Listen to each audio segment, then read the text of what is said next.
Welcome to my Zentation Presentation for Juvenile Delinquency. In the first slide we'll define and explain the term juvenile delinquency. Juvenile delinquency has been viewed by many theories and explained as arising from different components of society. Delinquency in itself is when any child under the age of 18 years old here in the United States, which has engaged in destructive behavior which is illegal to set standards of law. Juvenile delinquency has been found since as far back as we can define established laws. Before today and the establishment of juvenile courts, delinquency was handled mostly by the parents of that juvenile. Changes in juvenile laws and increased delinquency among juvenile offenders has given rise to different and stricter laws which govern juvenile behavior. It is also important to note that as society changes, new problems have arisen to influence juvenile delinquency here in America. It is no surprise that every generation brings about new theories about what and how juvenile delinquency arises. Juveniles defined as delinquents are those that have also not only engaged in delinquency but have also been labeled delinquents by the juvenile court system. The underlying factors which are considered influential factors in the development of delinquency among juveniles is socio-economic status, drug abuse, sexual abuse, psychological abuse, broken homes, cultural influences, and social strains.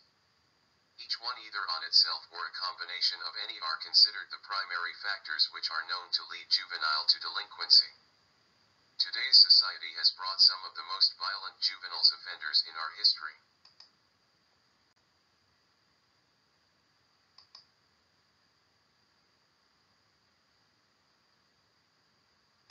This slide we will identify some of the major causes of juvenile delinquency. Each one has been known as a contributing factor to delinquency. Sometimes these factors are found in combination, making circumstances for juveniles extremely difficult.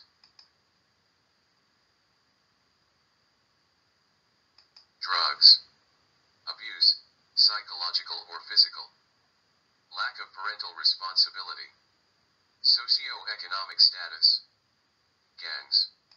Discuss.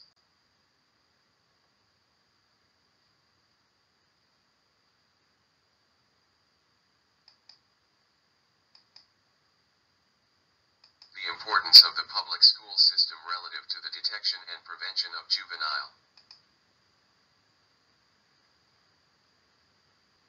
Education plays a huge role in a child's life and the decisions they make. Most children in America spend closely to 8 to 9 hours of a day with the school system. This leaves them completely susceptible to outside influence. I believe the school system should play a critical role in establishing a child's fundamental character and attitude. These results suggest that students are relatively safe at school and safer now than at any time in the 1990s. However, students in substantial numbers are victims of non-serious violent crime, simple assault, and theft.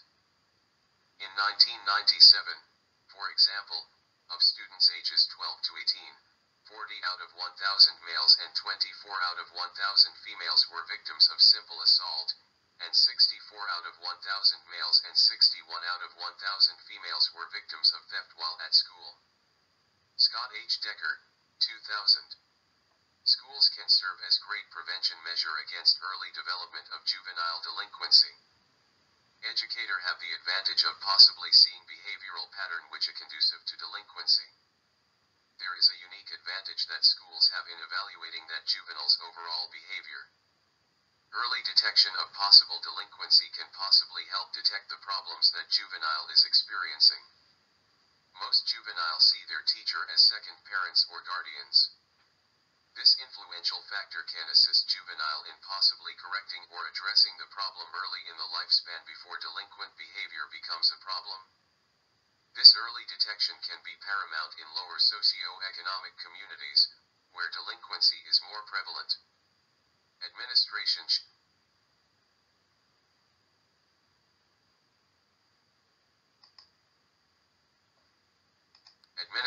should be privy to how is a student behavioral welfare during the tenure in that institution.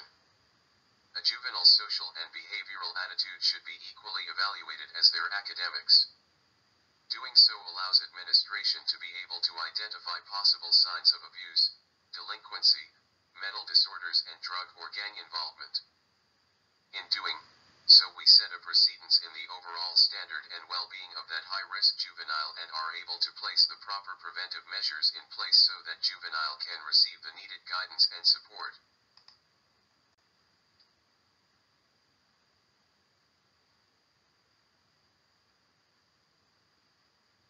In this slide, we will look at identifying the problem areas that have an influence upon juvenile delinquency between peers, parents, and school.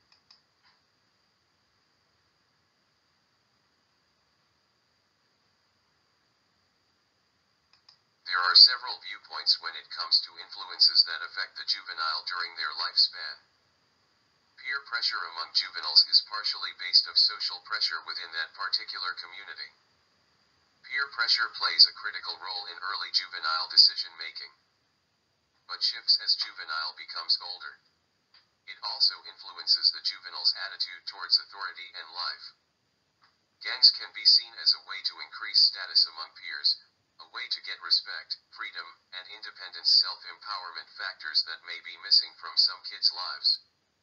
Nancy Ritter, 2013. To say parental influences, both positive and negative, is vital in a juvenile is an understatement. Parents are the primary influencing factor in a child's development and all-around self-esteem. Youth who feel marginalized, rejected, or ignored in the family, school, or church may join a gang to fill a need for support. Some youth join a gang for a sense of belonging, viewing the gang as a substitute or auxiliary family. For some, the appeal is that a friend or family member is already in the gang. Nancy Ritter, 2013. Broken homes or where only parent exists could be potentially high-risk environment for juvenile trying to gain the attention or support of that one parent. Schools are public areas in which many cultures, ethnicity, races, and backgrounds come together for one common goal. Yet, this is also a place socialization for all juveniles. If not properly managed, school can become unsafe and disruptive places where children can be exposed to criminal activity and bad behavior. The American society as a whole strive for educational excellence, but the reality is far from that. Many schools located in high-crime areas have to deal with constant criminal activity. The interrelationship between schools, peers, and parent is vital in the development of a child. Each one contributes a piece of the developmental puzzle whose image can either become crystal clear or distorted by it. So without each of these components, the juvenile can become at high risk for delinquency.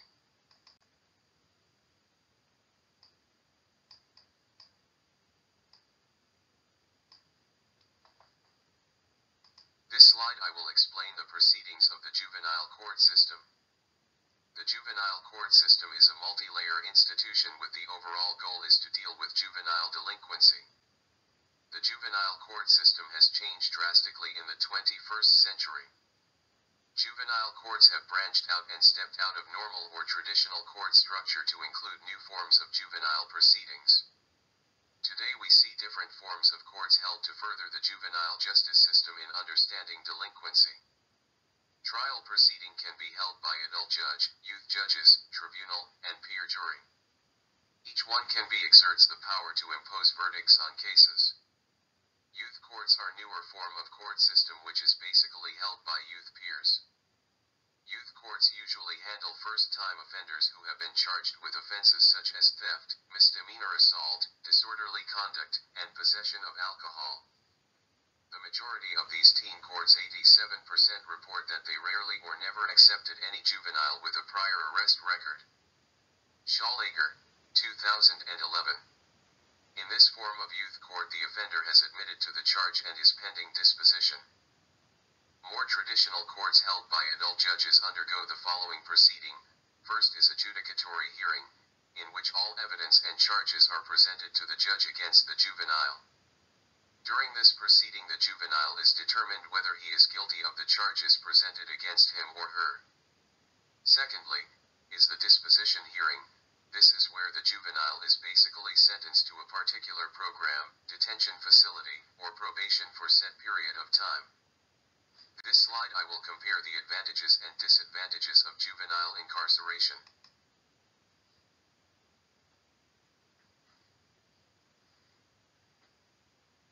Advantages. Disadvantages. Stability. Deprivation. Education. Continued illiteracy. Rehabilitation. Increased criminal exposure. Counseling. Lack of social development. Removal of abusive environment. Increased hostile environment. Family counseling. Exposure to gangs. Here I will